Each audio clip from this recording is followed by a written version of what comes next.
Hey, what's happening? Happy Sunday. It's Daryl here. It's bright and freaking early, 3:30 a.m. here in Connecticut on the East Coast. Okay, I hope you all are having a safe, fantastic, fun Memorial Day weekend.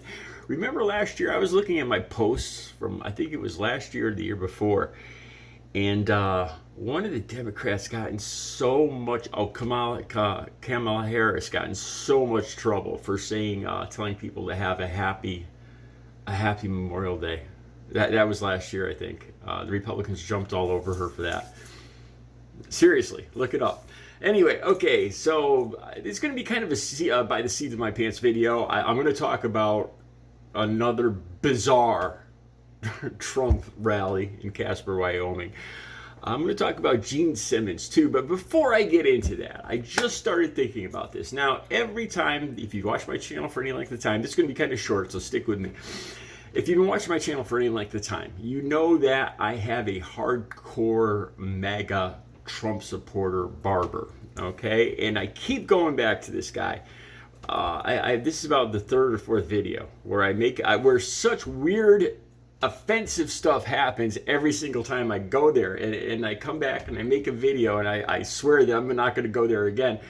But now it's almost become a reason to go there. To be a thorn in the side, because I'm pretty sure they know that I'm liberal and that I have this channel. Okay, so like the last time I went there, the time before last, I was sitting in the chair, and my barber's not wearing a mask, and he's all raspy, and then he mentions that he had COVID-19. He got it 2 weeks before, but he says he's getting over it. And I'm supposed to go out with my 78-year-old mother to take her to lunch right after I go to the barber. I was furious. If you go back about 6 months, you'll see that video. Any video on Artist in Recovery that talks about my barber or haircut, you'll get one of these stories. Okay, so I go there Friday. I need you guys' help with this. Okay, so I go in and I let this older gentleman. Now he looks like a little like a hillbilly Santa Claus, kind of leaner and taller with a long white beard. And I wasn't sure if he was there before me. I don't think he was. My barber was late opening up the store. But I decided to, I wasn't in any big hurry. So I said, no, you go. And we kind of argued back and forth that neither one of us had much to do that day and telling the other one to go. So he went ahead of me. And my barber mentioned something about the towns that we live in. He got right into the politics right off the bat. And this grandpa hillbilly Santa sat down in the chair, and my barber mentioned that I live in this city, Bristol, home of ESPN, home of the country's oldest amusement park. It's a city. It's a Democrat-leaning city. And he mentioned that this other guy, this old MAGA Santa of his, lives in Wolcott, Connecticut. Now, Wolcott was voted, I think, one of the most Caucasian, one of the best small towns in Connecticut, I think it was. It's probably about 20,000. It's a small Connecticut town, wealthier, average Connecticut town. Probably about 95% Caucasian, I guess. And something this MAGA Santa said to me, and I still haven't figured out if he was busting me or what he was trying to say. So my barber mentions I'm from Bristol, the city, and that this other guy is from this small, wealthier town. And the guy in the chair goes, well, I can't afford, he says something about, you must be well off. I can't afford to live in Bristol. He says, I have to live out in the boondocks. And I thought about that, because that's obviously, that's opposite. In the city, this was the only place I could move that I could afford. Seriously, I'm in the middle. Even though it's a very nice apartment complex I live in, it's in the middle of a downtown of a city, and it was with all these rents and prices going sky high, it was the only I was priced out of my town that I lived in my whole life. As another small suburban MAGA town, and I for the life of me, I've been thinking about this, and obviously this isn't true. This isn't true at all. Is he making fun of me? Is he? What does he say? I don't get it. Help me out here. Help me out. Was he making fun of me?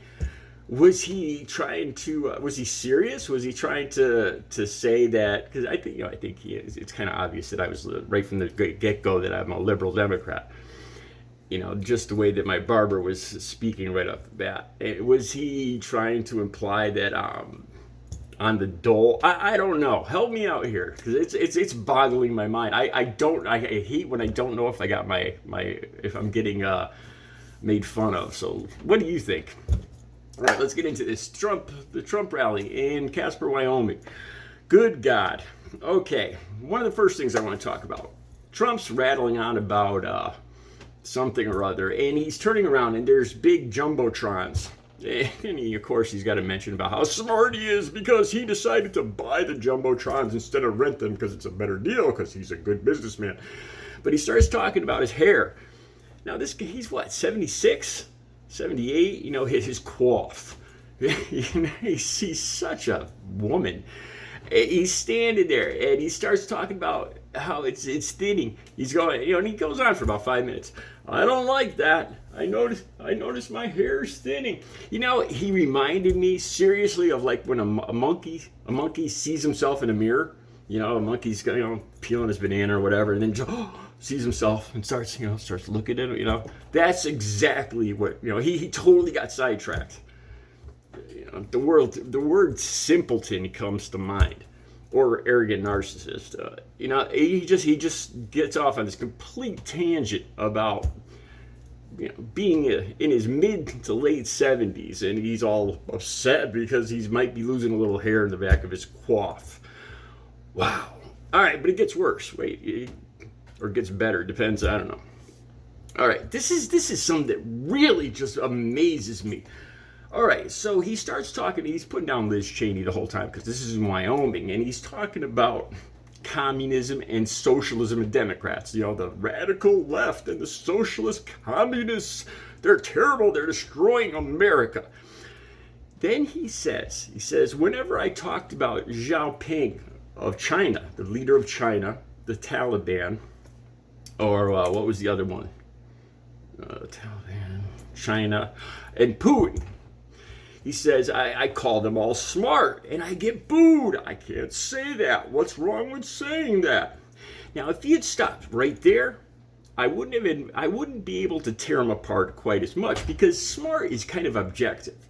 I think smart is reading, being inquisitive throughout your whole life, reading, always questing for knowledge, never assuming you're right, changing your opinions to as you learn more facts.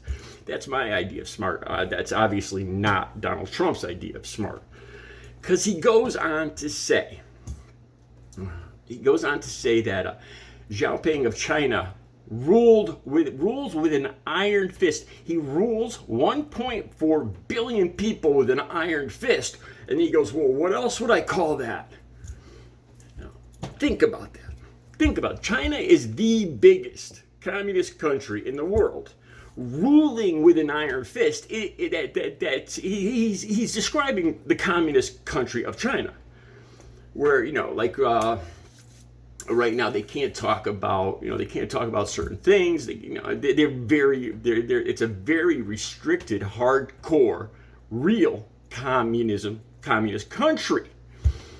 And part of that is Xi Jinping, excuse me if I'm not saying that name right, I think that's how you say it, lording over them with an iron fist. That is communism, summing it up.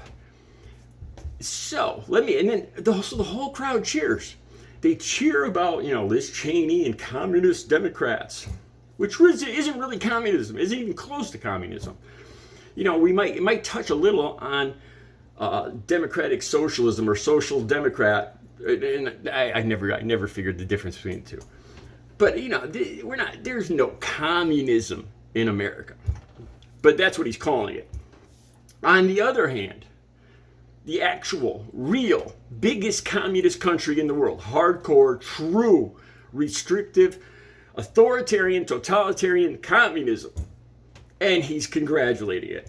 You know, Xi Jinping rules with an iron fist of billions of people. That's brilliant. So, what he's saying there, he's saying communism is brilliant. And the crowd cheers. You know, I say this every time I make these videos. I don't get it. Are these people, like I say this every time, did they live under power lines? Did they drink something in the Kool-Aid, the water? Because it's so obvious to a good other rest of the portion of the country. You see what I'm saying here? You know, he goes on through the whole speech. Communist Democrats ruining the country, which is not in any way, shape, or form real communism or any form of communism. And Democrats. But he then goes on to say how he thinks the true form, the real true form, the biggest true communist authoritarian country in the world is brilliant. What? Are you kidding me? And the crowd cheers. What the actual... Seriously. One more thing. What else? This one. So he talks about January, the uprising in January. Now there's a lot of stuff coming out. There's books coming out. The people that are right around him, the people that he's called the greatest, the hardest, smartest people in the world, the people that he's surrounded himself with, a lot of them are writing books now. And, I'm not buying, they're just making money. They're all lying. And one of the things they're talking about is what Trump actually said about Mike Pence. Because we all know what was outside. This big wooden structure, and what the crowd was chanting. And so this is just coming out now. One of the people right there that day, I can't remember exactly which one it is now, saying that Trump said, well, maybe that wouldn't be a bad thing. And then Trump was upset that Pence was being rushed to safety. He wanted Pence to get caught by this crowd. Okay, that's what's in the news right now. The people that know him best are writing in books. Okay, so he then goes on to say how calling this an insurrection is just complete BS. This was, what's the definition of an insurrection? An armed, violent overthrow of the government. The only reason these people didn't bring in bigger, stronger weapons is because they left them in the hotel room. They left the hotel room stocked with all this stuff, or their cars. What I saw with my own eyes was a violent violent insurrection, smashing windows, overrunning the Capitol in an effort to overthrow the vote. And the crowd cheers. The insurrection, calling it insurrection, that's BS. I'm like, what freaking planet are these people on? Okay, I can see them running along now. One last thing I want to talk about. Gene Simmons. I was always wondering, because I watch reruns of Family Jewels, and I was always wondering where Gene Simmons, the bass player for Kiss, where he sat on Trump. Because he's a hardcore businessman himself. He grew up in New York City. He's known Trump personally. And not only that, he worked on Trump's show. What was it? Who's the Boss? Or whatever they called that. What was Trump's show? You're Fired, that show. Gene Simmons was on that. So I was always very curious what Simmons' thoughts were on Trump. Well, came out. I'll have the link down below.